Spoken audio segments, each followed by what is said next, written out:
Face milling is one of the basic milling operations. It is removing material from flat surfaces. Face milling is two-axis milling operation. This is 2D milling.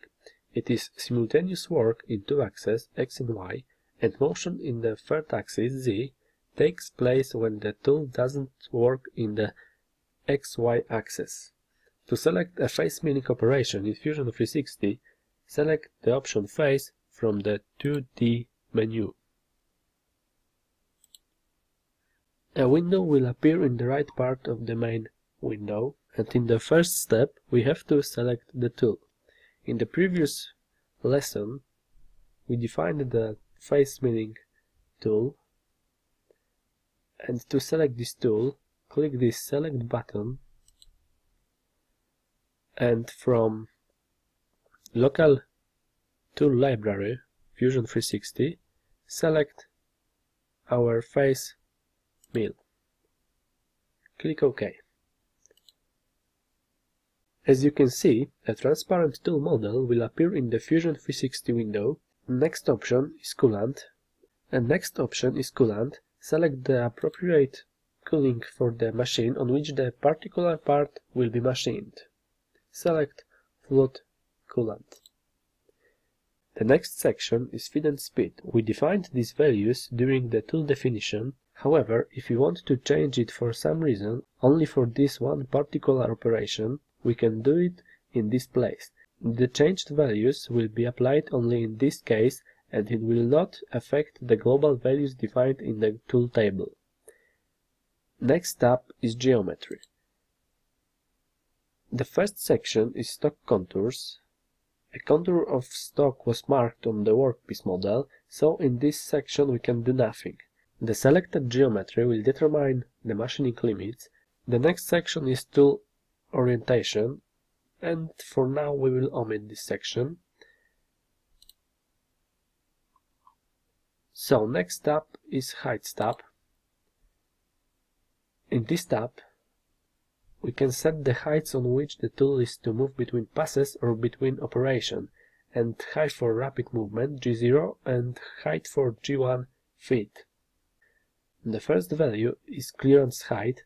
This is the level to which the tool will reach at the start of machining, and the machining program starts from this level. The first value in the Z-axis in the machining program will be the value of the clearance height. The tool will also retract to this height after the operation, and at this height it will be moved to the next operation. In the offset field we specified the value of clearance height depending on what we choose in the from field. Another value is retract height. This is the level at which the tool will move between passes in a single operation. For example, if the contour is made in several passes, after the first pass, the tool will retract to the height from the retract height field, and at this height it will move to the place where it will start the next pass. The next value is feet height. This value defines the level at which the tool will move from the rapid movement G0 to the feet movement G1. The tool from clearance height or retract height will move quickly to the feet height and will start working with the G1 feet from this point. The top height value defines the upper level of milling, and from this level the machining will start to the bottom height level, which defines the lower milling level.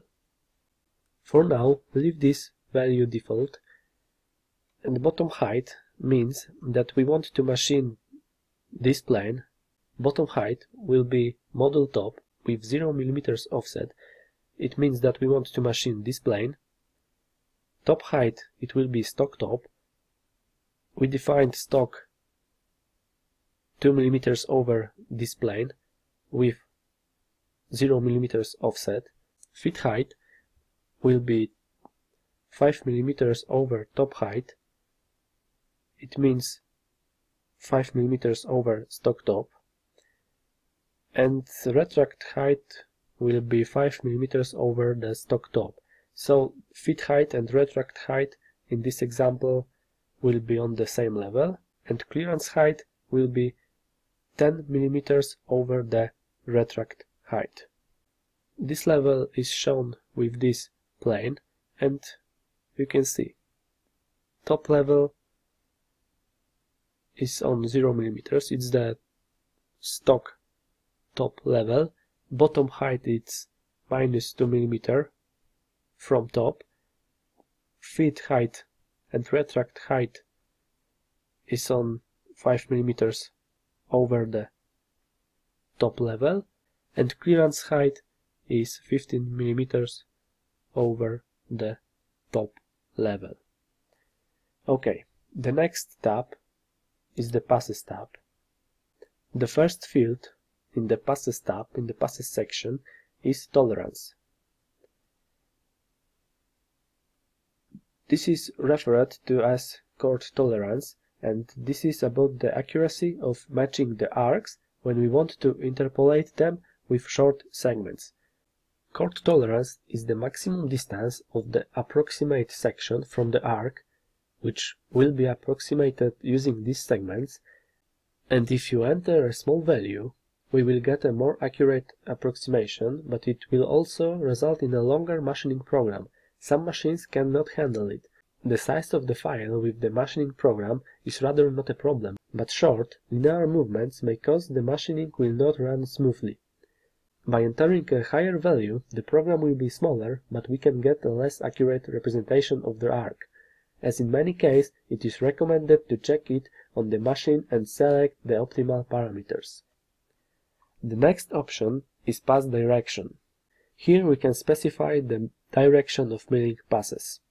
The next parameter is Pass Extension. Here we can extend our passes. And next parameter is Stock Offset. The Stock Offset parameter is responsible for virtual enlarging the stock, and our stock will be enlarged by this value entered here. The next parameter is Step Over, which is the width of the passes. We can set here distance between each pass. Next parameter is Direction. We can set here clamp, conventional, or both ways milling. Another option is from other side, which means changing the start of machining. Selecting it will cause the machining to start on the other side. The next section is Multiple Depths.